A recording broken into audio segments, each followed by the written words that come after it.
প্রিয় কৃষক ভাইরা, আসসালামু আলাইকুম। আমি কৃষিবিদ Mohammad Nizamuddin, Autocrop Care Limited. আজকে ব্যাকটাপ দিয়ে কিভাবে ধানের কিসেট, বিএলবি এবং বিএলএস রোগ প্রতিরোধ এবং দমন করা যায় এই বিষয়ে কথা বলবো।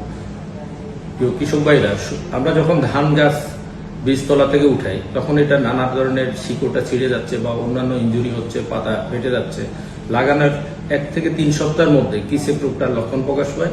এই রোগের লক্ষণ হইল নিচের পাতাগুলা হলুদ হয়ে মাটির সাথে বসে যাবে, তাতে দেখা যাবে অনেক সময় গন্ধ সৃষ্টি হয় এবং ফসলের ব্যাপক ক্ষতি হয়ে থাকে। সেকেন্ড টাইম কখন হচ্ছে বিএলবি এবং বিএলএস, ব্যাকটেরিয়া লিভ লাইট এবং লিভ স্টিক। এটা আমাদের কুশি অবস্থা থেকে সেই যে কোনো পর্যায়ে হইতে পারে। সুতরাং আমরা জমিতে যখনই দেখবো যে উপরের পাতাগুলা হলুদ, লালচে হলুদ হয়ে যাচ্ছে, তখন এর সাথে সাথে আমরা ব্যাকটাপ প্রতি লিটার পানিতে 1.5 থেকে 2 গ্রাম হারে আমরা স্প্রে করে দিব। তাতে বিএলবি, বিএলএস রোগ থেকে রক্ষা পাবো এবং আপনাদের ফসল ব্যাকটেরিয়া জনিত রোগ থেকে রক্ষা পাবে এবং কাঙ্ক্ষিত ফলন পাবেন।